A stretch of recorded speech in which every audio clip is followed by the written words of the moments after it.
Howdy folks, Jambareeqi here. Did you know it's actually become a tradition to associate Wizard of Oz with Christmas? Maybe because lots of family movies play on TV in December. So in this somewhat festive episode of Puppet Panic, I'm going to dive into the Muppets' take on the Wizard of Oz to find out how well it's held up since I last saw it. Dorothy is a waitress who works at a cafe run by her Aunt Em and Uncle Henry, but she resents her life and wishes that she could perform with the Muppets instead. Aunt Em warns her against this though, because she doesn't think that Dorothy is mature enough to handle fame. Suddenly, a cyclone storm hits the town. Aunt Em and Uncle Henry hide in a shelter, but Dorothy goes back to retrieve her pet prawn Toto. Once the storm ends, Dorothy discovers that Toto has magically become Pepe the Muppet, and they've landed in the enchanted world of Oz. What's even more shocking is that Dorothy's home has splattered the Wicked Witch of the East. The local Munchkins are delighted by this news, and even the witch's good sister Tatty Poo is cool with it.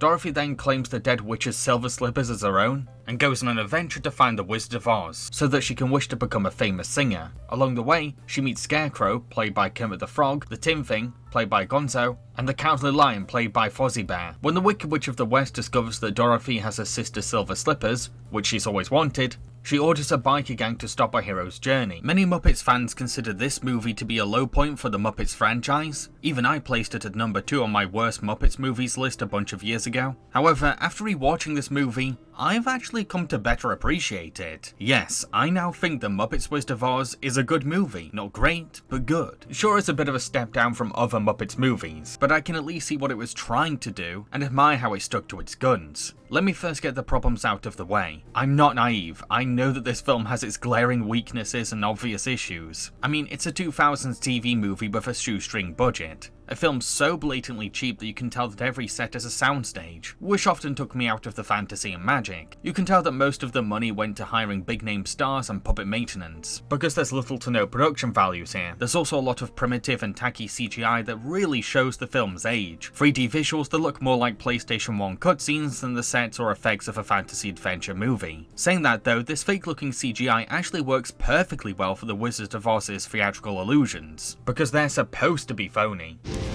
I am Oz. What do you want?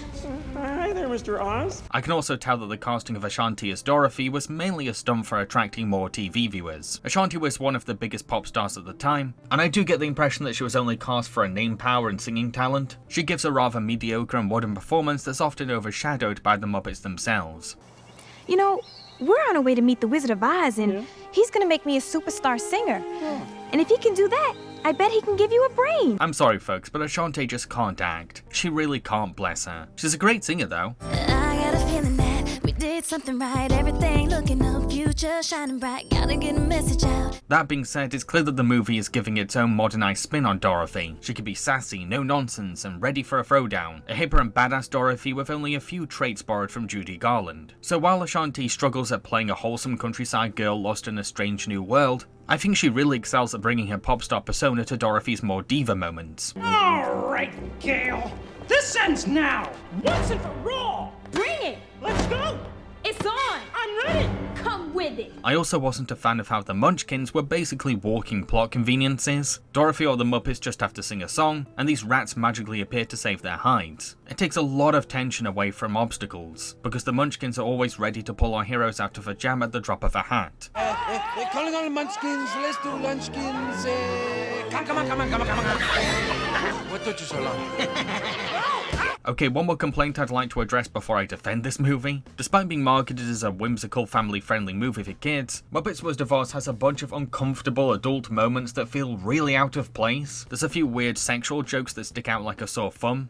Wait a second. That's your cell phone? Yeah, Interesting. What do these do? nothing. They're my nipples.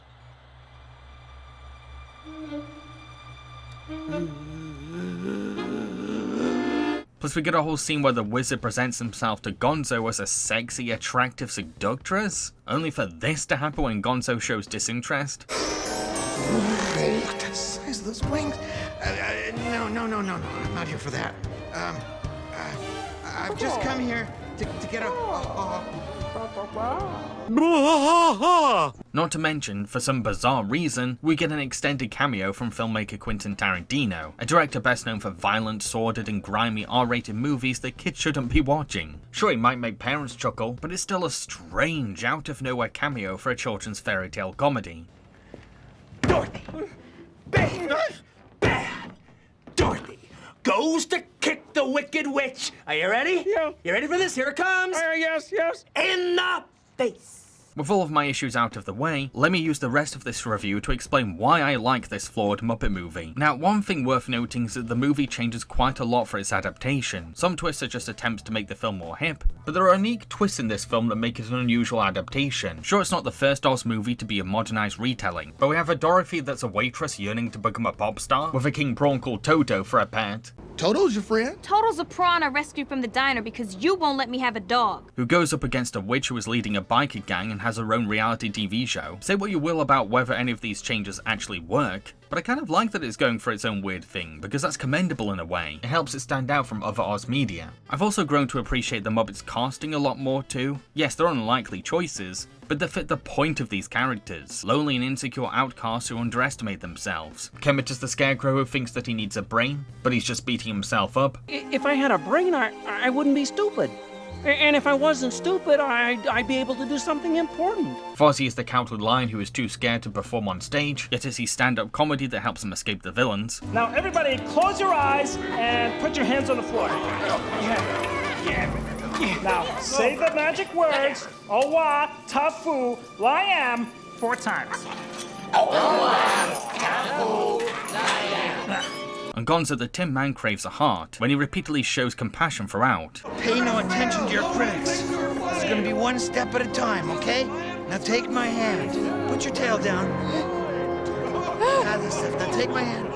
Come on. That's it. I also think that the film did a fine job utilising the other Muppets as supporting characters. There's the tiny rats as Munchkins, Bunsen Beaker as Emerald City scientists, Statler and Waldorf as tormenting trolls, and Scooter as a middleman for the wizard. It's all ideal casting that clearly took a good understanding of the Muppets and the Oz universe. To be honest, the best casting goes to Miss Piggy, who has been split into Oz's various witches. It's like the different sides of Piggy have been divided into characters of their own. The Good Witch shows Piggy's softer side, a gentler and more affectionate self that's buried underneath her shallow glamour, who tends to come out when she's intimate with Kermit or banding together with her fellow Muppets. Charmed to make your acquaintance. I am Teddy Pooh, the old and good witch of the north. While the Wicked Witch embodies Piggy's worst attributes, from her prima donna entitlement to aggressive temper. It's actually about time Piggy was cast as a villain by this point, because she always had the potential to play a scene-stealing campy baddie.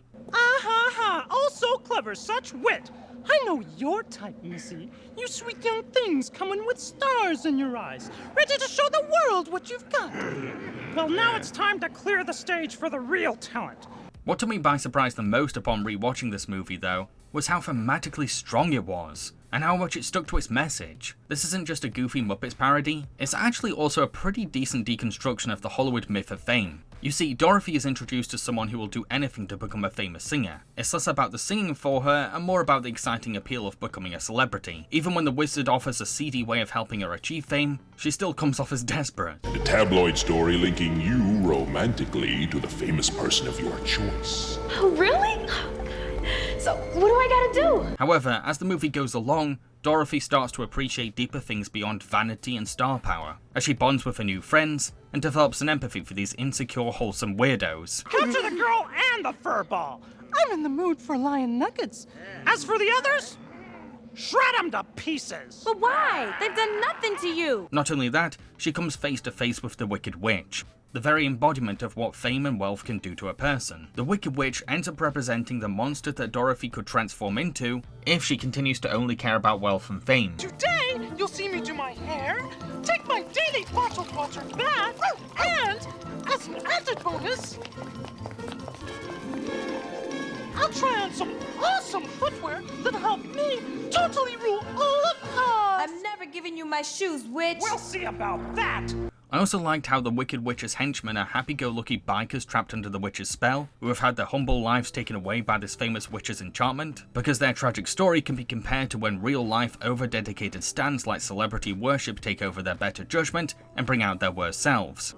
I'm sorry, what do you see on my head? Enchanted viper cap. And what does it mean? Your wish is our command. This theme of Hollywood fakeness translates really well into the whole Wizard of Oz premise as well, because in this version, the wizard is a Hollywood showman, who is using special effects and trickery to manipulate the needy and vulnerable. He's the kind of con man that Hollywood is unfortunately full of. The showman does eventually give our heroes what they asked for, but these prizes are purely cosmetic, and just serve as artificial symbols of what they always already had. Plus, when Dorothy is granted a chance to perform on stage television, she develops imposter syndrome, feels like this fame has been unearned, and realizes how staged her wish really is. Stop the music! I'm sorry, but this whole thing is a lie. It's no different than those fake green glasses in Emerald City, or that applause machine. Once home, Dorothy has come to understand her aunt's perspective, now seeing how fame means nothing if you don't love yourself and appreciate your roots first. I just want to say, you were right. Wanting to be a big star made me forget what I really love about singing.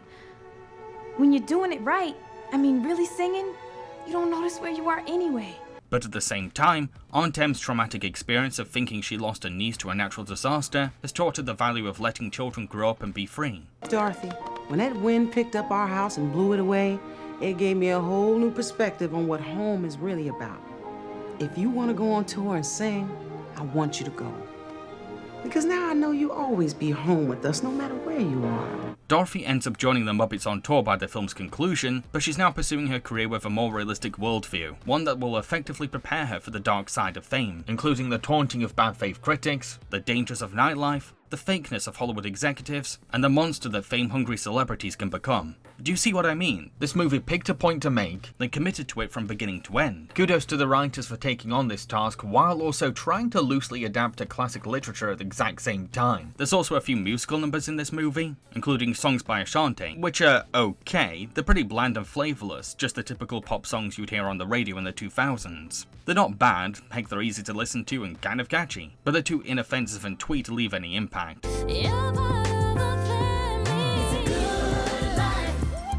A happy ending is where you landed. Don't you love how it's turning out? When I'm With You is a cute little number about the friendship between Dorothy and her new mates. There's not much to the choreography, because the set is so small and tight, but it's a sweet and jolly song that cements how friends can help you cope with your insecurities. Now you can sleep without a night-night and forget everything. Creep bang and boo! The Wicked Witch also gets a song called The Witches in the House, a loud and boisterous track that showcases Miss Piggy at her most piggy. It starts off with a pretty promising sinister introduction. Maybe I need to spell it out, Dorothy Gale. This is my show. Sorry, you fail. But then slogs on as it turns into an average talk-singing villain number. You better run, cause you ain't seen nothing yet. Watch out!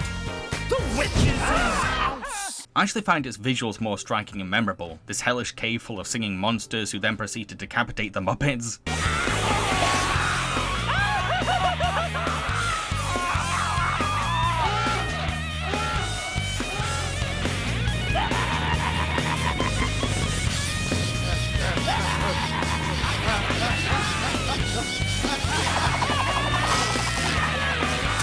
So what about the puppetry? Well, this is something I'll totally defend. Despite the film's low budget production values, the puppetry still gets to shine and shimmer on screen. A lot of the Jim Henson Workshop's top talents were behind the Muppets this time, so you can totally expect all the subtleties and quirks that make Muppet acting believable and funny. Every Muppet is on T and naturally brought to life. I honestly can't complain about the puppetry, it's solid gold. Bring me the magic silver whistle. The man-eating wolves are going to have an early supper tonight. To conclude, the Muppets Wizard of Oz is certainly outmatched when stacked next to such classics as The Muppets Christmas Carol or The Muppet Movie, but for a cheap TV special, I think it's an okay effort. Yes, it's often uncomfortably inappropriate for kids, and shows its age as a product of 2005. Sure, it maybe only exists to quickly cash in on the rising career of Ashanti, and the Broadway success of Wicked. But it's also an effective fable on the price of fame that does a good job implementing the Muppets into the Oz world. So what did you think of Muppets Wizard of Oz? Let everyone know in the comment section below, and don't forget to click that like button. I've been Jambareeqi, please subscribe and share. Cheerio, folks. Thanks for giving me a second chance to be your dad. Warner Brothers is proud to present Michael Keaton I'm a frozen freak of nature. And Kelly Preston. Freeze, mister. She's obviously not talking to me. In the story of a man who got a second chance to be the world's coolest dad. As long as you hold someone in your heart, you can never lose them. Jack Frost.